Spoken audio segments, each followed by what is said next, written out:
बाल झड़ रहे हैं, डैंड्रफ है, बहुत ही खुश्की है, इससे बचने के लिए बहुत सारी जड़ी बूटियां हैं। हड़बेहड़ा, आंवला, शिकाकाई है, ब्रह्मी है, जिनको मिक्स करके अगर लगाया जाए तो बालों की इस समस्या से निजात हासिल की जा सकती है। तो MSG प्रोडक्ट वालों ने हमारी इस बात को सुना है और जोड़ी लेके आए हैं, शैम्पू 7-7 और तेल 9/9। हमने लगाया है, हमें रिजल्ट मिला, आप लगाओगे आपको मिलेगा।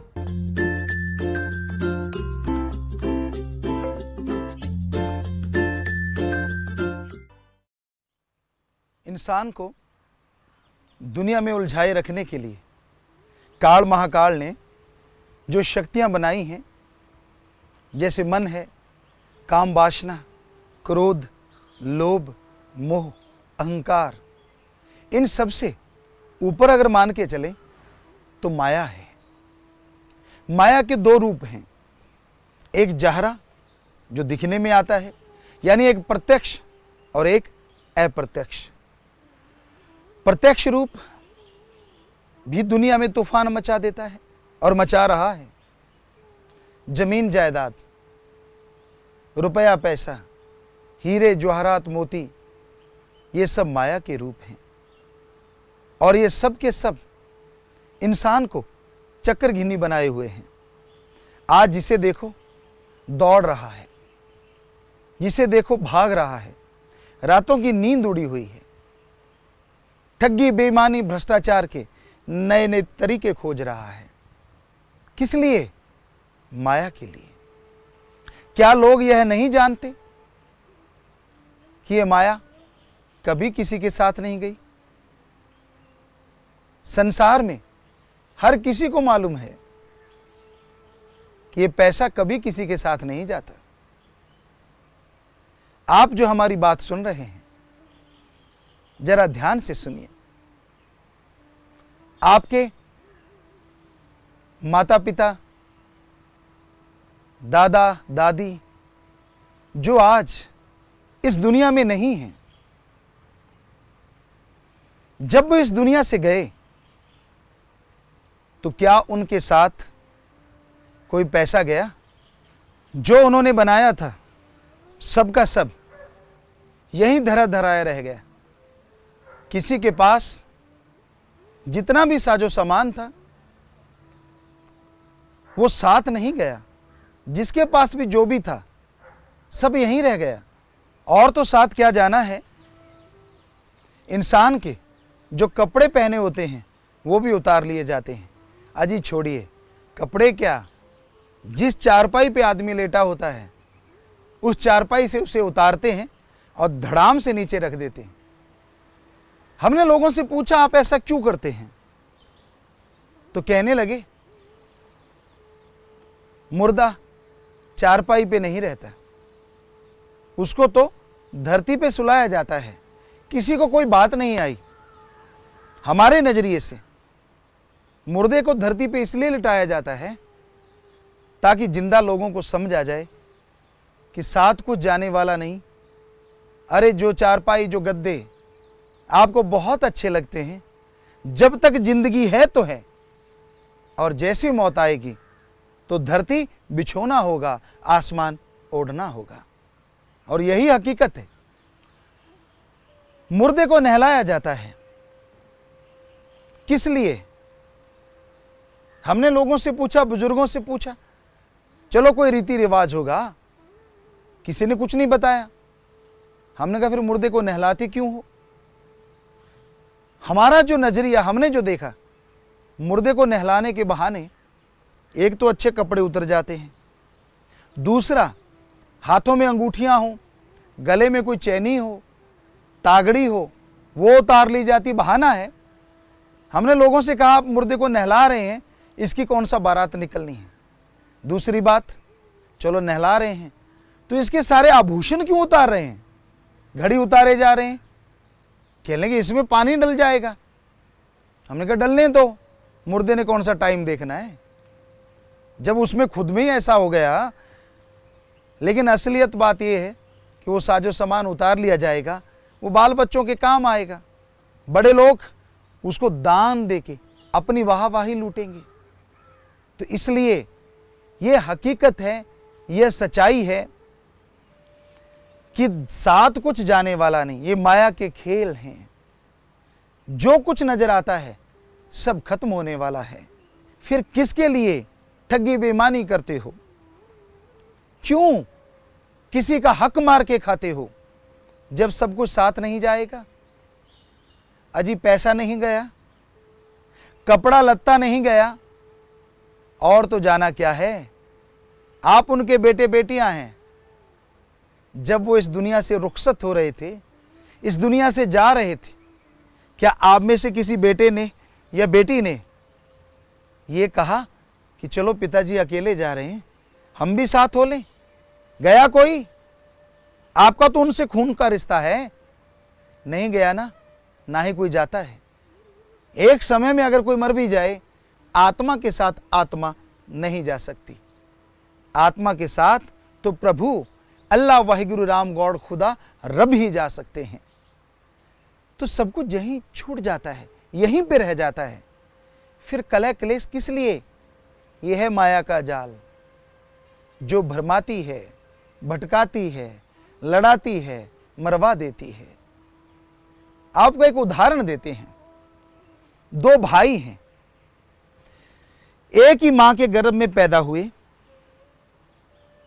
दोनों के अंदर एक ही जीन्स, एक ही खून है, एक ही बाप का साया मिला, बड़ी मोहब्बत, बड़ा प्यार था आपस में, इकट्ठे खेलना, आपस में प्यार मोहब्बत की बातें करना, और यही नहीं, एक दूसरे के लिए जान कुर्बान करने को तैयार हो जाते थे।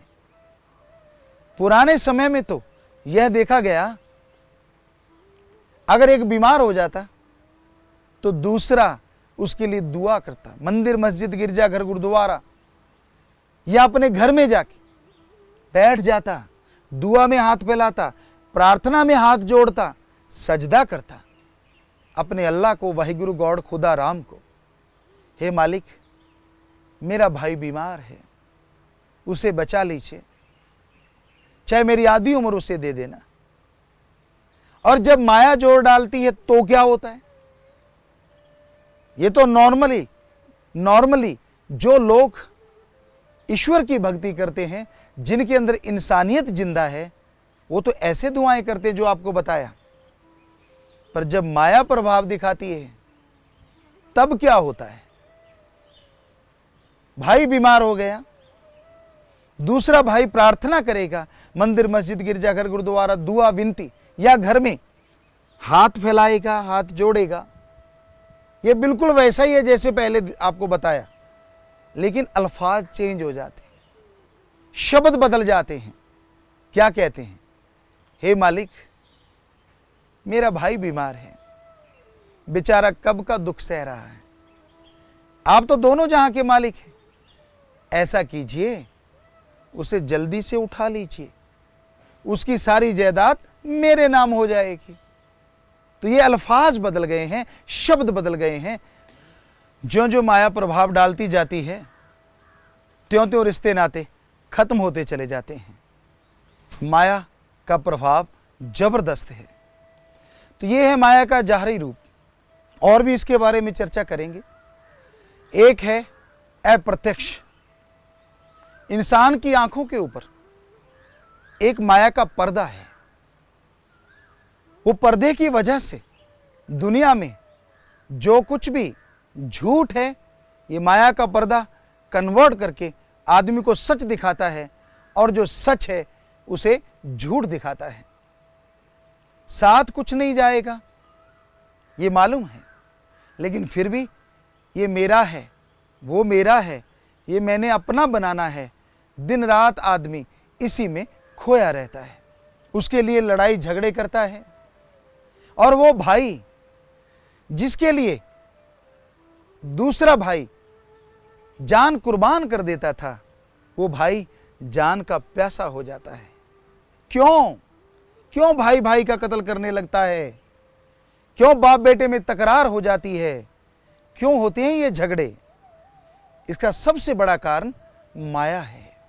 ये माया का अप्रत्यक्ष प्रभाव ऐसा पड़ता है कि आदमी अंधा हो जाता है, इसको कुछ अच्छे बुरे की खबर नहीं रहती। तो वो भाई जो कभी जान दिया करता था, वो जान लेने पे आतुर हो जाता है और लेता है जान। ऐसा देखा गया। कहीं कहीं इस कलयुग में यह भी देखने में आया कि बेटी भी अपने माँ बाप को खत्म कर चुकी है सिर्फ माया की वजह से। तो ये माया का प्रभाव बड़ा ही जबरदस्त है, बड़ा ही भयानक है। तो इस माया के प्रभाव से बचना बहुत मुश्किल है। तो माया का यह प्रभाव जो अप्रत्यक्ष है, इंसान को गुमराह करता है। मर्द के लिए औरत माया का रूप धारण कर सकती है और औरत के लिए माया मर्द का रूप धारण कर लेती है। वो भरमाते हैं एक दूसरे को, तड़पाते हैं एक दूसरे को और डुबो देते हैं एक दूसरे को। ऐसा देखा गया है। स्त्री पुरुष के पीछे लग के और पुरुष स्त्री के पीछे लग के बर्बाद हुए हैं, ऐसा देखने में आया है। तो माया का प्रभाव ही तो है जो एक दूसरे को भरमाता है, भटकाता है, लड़ाई झगड़े करवाता है। और जब यह माया आदमी के बुद्धि विवेक पे पूरी तरह से छा जाती है तो आदमी के अंदर विकार पैदा हो जाते हैं। तरह तरह के विकार, तरह तरह के नेगेटिव विचार आने लग जाते हैं। और नेगेटिव विचारों पे इंसान जैसे जैसे अमल करता जाता है वैसे वैसे उसकी जिंदगी तबाह बर्बाद हो जाती है। तो माया का रूप बड़ा ही भयानक है। इस माया की वजह से पता नहीं कितने घर बर्बाद हो रहे हैं। कबीर जी ने लिखा है, माया होई नागनी जग तर ही डहकाए, जो इसकी सेवा करे उसको ही ये खाए। पाप जुल्म की कमाई कभी किसी को ढंग से जीने नहीं देती। कहते हैं सरपनी को पालो पोसो, आप उसे दूध पिलाएं या कुछ खिलाएं, कोई भरोसा नहीं कब वो डंक चला दे। उसी तरह इस संसार में पाप जुल्म की कमाई है। आदमी कमाता है, बड़ा खुश होता है, कई तो नोट सूंघ सूंघ के सोते हैं, आदत होती है। लेकिन जब ये पाप जुल्म की कमाई, ये माया चली जाती है तो ये ऐसा डंक चलाती है, कई तो आधे पागल हो जाते हैं, किसी को हार्ट अटैक हो जाता है। यानी जैसे पैसा व्यापार में लगाया, बिजनेस में लगा दिया तो एकदम से घाटा पड़ गया तो एकदम किसी को हार्ट अटैक आ जाता है, कोई आधा पागल, कोई पूरा पागल। ऐसे लोगों को लेके लोग हमारे पास आते हैं, आए हैं, कहने के गुरुजी हमने बहुत समझा लिया, ये पगला गए हैं, पैसा भी लगा रहे हैं इन पे, ठीक नहीं हो रहे। हमने उनको समझाया, अरे भाई पैसे का क्या है, माया का क्या है। ये तो कहते हैं बुजुर्ग, हाथों की मैल, यानी हार्ड वर्क करोगे, दिमाग अप्लाई करोगे तो फिर आ जाएगी। पर इसके लिए मालिक की नियामत, ये जो शरीर है ना, इसको बर्बाद करोगे तो ये खरीदा नहीं जा सकता, ये कहीं से मोल नहीं मिलेगा। क्यों बर्बाद करने पे तुले हो? तो कहने लगे, हाँ गुरुजी सच कह रहे हो, बस थोड़ी देर में मर गया, लुट गया, बर्बाद हो गया। तो ख्याल में आया ये तो कबीर जी वाली बात हो गई, ये तो माया नागनी ने ऐसा डंक चलाया है, जहर विष जो है वो रग रग में भर गया। तो पाप जुल्म की कमाई चैन से जीने नहीं देती। बहुत से उदाहरण हमारे सामने आते हैं, ऐसे ऐसे घर परिवार देखे, ऐसे ऐसे लोग देखे जिनका बुरा हाल है। एक सज्जन हमारे पास आए जो पूरी दुनिया में धनवानों में स्थान रखते हैं, और वो आके कहने लगे, गुरुजी मैंने आपसे बात करनी है। हमने कहा कीजिए। कहने लगा, ना रात को नींद आती है, न दिन को चैन आता है। हमने कहा आप तो बहुत अमीर ज़्यादा हैं, बहुत अमीर हैं, आप चेकअप करवा लीजिए, अल्ट्रासाउंड करवाइए, सीटी स्कैन करवाइए, बड़े डॉक्टरों के पास जाइए, फकीर के पास क्या लेने आए हैं। वो कहने लगा गुरुजी मैंने सीटी स्कैन करवाया, अल्ट्रासाउंड करवाया, उनमें कुछ नहीं आता, पर रात को नींद और दिन को चैन नहीं आता।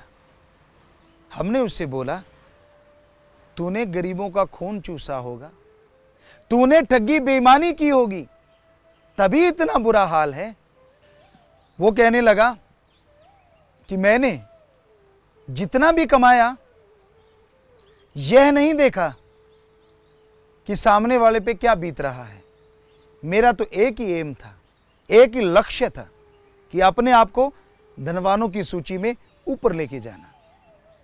तो हमने कहा जब आपने लोगों का खून चूस चूस के कमाया है, वो गरीब बेचारे तेरे सामने कुछ बोल नहीं सकते, लड़ नहीं सकते, पर उनकी आत्मा से निकलने वाली बद्दुआओं को तू नहीं रोक सकता।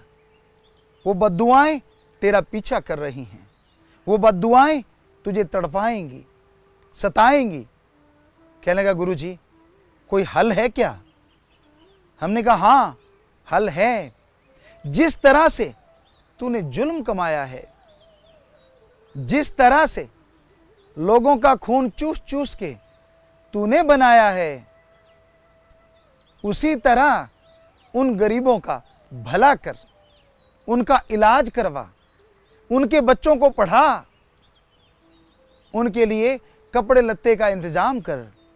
अरे भाई बद्दुआओं को अगर कोई चीज रोक सकती है तो वह है दुआएं। उसने बड़े ध्यान से सुना और उसके बाद उसने उसी दिन से सबका भला करना शुरू कर दिया। 1 साल के बाद वो इंसान आया और बताने लगा गुरुजी आपने सच कहा था, अब मैं आराम से सोता हूं।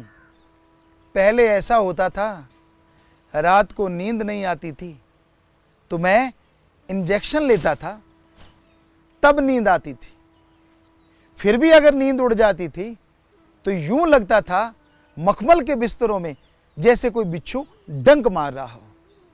और अब जब से लोगों का भला करने लगा हूं, चाहे नॉर्मल बिस्तर हो, क्या गजब की नींद आती है, बड़ा चैन सुकून मिलता है।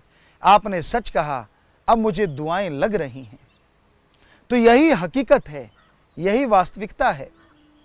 पाप जुल्म की कमाई चैन से जीने नहीं देती, लोगों को हर समय टेंशन बनी रहती है। ठगी बेईमानी भ्रष्टाचार की दौलत अगर घर में रख ली तो रात को नींद टूटती रहती है। बिल्ली ने छलांग लगा दी तो यूं लगता है शायद चोरी ना आ गया हो। वहां से लोग बचाते हैं कि चलो इस दौलत को किसी दूसरे के घर रख देते हैं। वहां एक और भैंस आता है, कहीं वो दवाई ना ले। कई लोग जमीन में दवा देते हैं, जैसे उससे गोल्ड लिया तो जमीन में दवा दिया, फिर उस जमीन का फिक्र लगा रहता है। जैसे तैसे करके वो पैसा बैंक में जमा करवाता है। अब बैंक का खतरा लगा रहता है, कोई डाकू ही लूट के ना ले जाए। तो टेंशनें परेशानियां बढ़ती चली जाती हैं, इंसान दुखी होता चला जाता है। तो पाप जुल्म की कमाई तिगड़ी नाच नचा देती है। आप सोच रहे होंगे माया तो माया है, चाहे वो हक हलाल से कमाओ, चाहे ठगी बेईमानी से। धर्मों में तो यही कहा है ना, कड़ा परिश्रम करके कमाओ, हक हलाल की हार्ड वर्क करके खाओ। है तो वो भी माया, क्या वो तिगड़ी नाच नहीं नचाएगी? ना, वो माया तिगड़ी नाच नहीं नचाती, क्योंकि आपका श्रम किया हुआ है उसके पीछे। आपने अपने दिमाग से, अपने शरीर से उस दौलत को कमाया है। वो मेहनत की कमाई कहीं भी नहीं जाती, बल्कि इंसान को अंत्यकरण की शांति देती है, आत्मिक शांति, शरीर में ताकत भर जाती है और घर परिवार में प्यार मोहब्बत बढ़ता है। इसलिए मेहनत की कमाई करके खाओ। पाप जुल्म की कमाई माया का रूप कहलाती है और माया नागनी होती है। तो माया के दो रूप सामने आए, प्रत्यक्ष और अप्रत्यक्ष। अप्रत्यक्ष रूप और भी गुल खिलाता है, भगवान से कभी नाता जुड़ने नहीं देता। जब भी कोई मालिक की बात हो, ओम हरि अल्लाह वाहिगुरु गॉड खुदा रब की बात हो, ये माया का अप्रत्यक्ष पर्दा क्या कहता है, यार छोड़, संतों का तो काम ही है सारा दिन राम राम करते रहना, सारा दिन अल्लाह अल्लाह करते रहना। क्या इससे जहाज मिल जाएगा? क्या इससे कार मिल जाएगी? अरे भाई ठीक है, ठगी बेईमानी भ्रष्टाचार से कार मिल गई, सारा परिवार उसमें सवार हो गया, एक्सीडेंट हो गया, तो सब करा कराया रह जाएगा, धरा धराया रह जाएगा। तो संतों का कहना है कि अप्रत्यक्ष जो पर्दा है इससे बचिए। बहुत से लोग संत पीर फकीर का रूप धारण कर लेते हैं इस माया रानी की वजह से। लोगों को बात सुनाते हैं, लोगों को राम अल्लाह वाहिगुरु मालिक परमात्मा की चर्चा सुनाते हैं और बदले में पैसा इकट्ठा कर लेते हैं। वो पैसा मालिक के नाम पे इकट्ठा होता है। क्या आपने पूछताछ की है, कभी इंक्वायरी की है कि वो पैसा आखिर जाता किधर है? आपने चढ़ाया, उसके बाद हमने इंक्वायरी की, सभी जगहों पे देखा, आपने पैसा चढ़ा दिया, उस पैसे को आप जैसे ही आम इंसान भगवान के पास से उठा के खा जाते हैं। आप कहते हैं मैंने मालिक को पैसा दिया, वो कहते हैं हमारी कोई गलती नहीं, हमने मालिक से पैसा लिया। मालिक के पास एक नया पैसा नहीं जाता। क्या आपने भगवान के पास पैसा जाते देखा है? मालिक के पास पैसा जाते देखा है? नहीं जाता ना, सब आपस में बांट लिया जाता है। तो ये माया ने ऐसा रंग चढ़ाया है, ये माया रानी ने ऐसा रूप बनाया है कि लोग यकीन नहीं कर पा रहे सच्चा संत कौन सा है। संत पीर फकीर को माया कभी गुमराह नहीं कर सकती। माया तो उनके चरणों में रहती है, उनके ऊपर हावी नहीं होती। ये नहीं कि संत पैसा नहीं कमाते, कमाते हैं, मेहनत करते हैं, कड़ा परिश्रम करते हैं, उस पैसे से ही अपना कपड़ा लत्ता सब कुछ जो वो धारण करते हैं या गाड़ी तक अपने पैसे से लेते हैं। उदाहरण के तौर पे हमारे गुरुजी शास्त्रनाम शाह मस्तान जी दाता ने हमें यह सिखाया, मेहनत की करके खाओ। कई लोग सवाल खड़ा कर देते, गुरुजी आपके पास बहुत सारी गाड़ियां हैं, आप उनको लेके चलते हैं, तो आप गाड़ी क्यों ली? हम उनसे सवाल करते हैं, क्या आपसे कभी पैसा मांगा? क्या हमने कभी किसी से दान लिया? अगर हम अपनी मेहनत कड़ा परिश्रम करके गाड़ी भी ले लेते हैं तो आपको दर्द क्यों होता है? जो ठगी बेईमानी भ्रष्टाचार से जहाज लेके उड़ रहे हैं, उनके लिए तो आप कभी इंक्वायरी नहीं करते, उनका तो कभी नहीं पूछते यार वो कहां से आ गया। और फकीर ने 2 गाड़ियां ले ली तो आपके पेट में दर्द शुरू हो गया।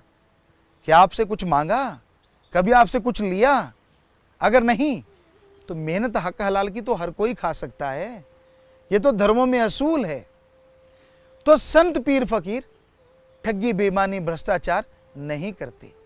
वो अल्लाह वाहिगुरु ओम हरि गॉड खुदा रब के नाम पे कभी किसी को नहीं लूटते। वो माया के पीछे पगलाए नहीं रहते।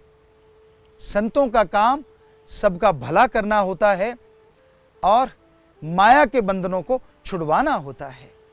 तो माया जो बंधन कस के बांध लेती है, माया जिसके गिरफ्त में सारी दुनिया है, उस माया से बचने के लिए आप अल्लाह वाहिगुरु राम गॉड खुदा रब का नाम लिया करें। आपके अंदर आत्म बल आएगा, आपके अंदर रूहानी शक्ति आएगी, जिसके द्वारा आप ठगी, बेईमानी, भ्रष्टाचार, पाप जुल्म की कमाई से बच जाएंगे। हम आपको हाथ जोड़ के आह्वान करते हैं कि आप वो फार्म भर दीजिए ताकि समाज से तमाम बुराइयों को दूर कर सकें और आपके घर में हमेशा के लिए खुशियां आ जाएं, हमेशा के लिए बहारें छा जाएं। आप ये फार्म भरें कि रिश्वत नहीं दूंगा, रिश्वत नहीं लूंगा, तो भगवान ने चाहा आपके घर में हक हलाल, कड़ा परिश्रम से, मेहनत की कमाई से बहारें छाएंगी, बेइंतहा खुशियां आ जाएंगी।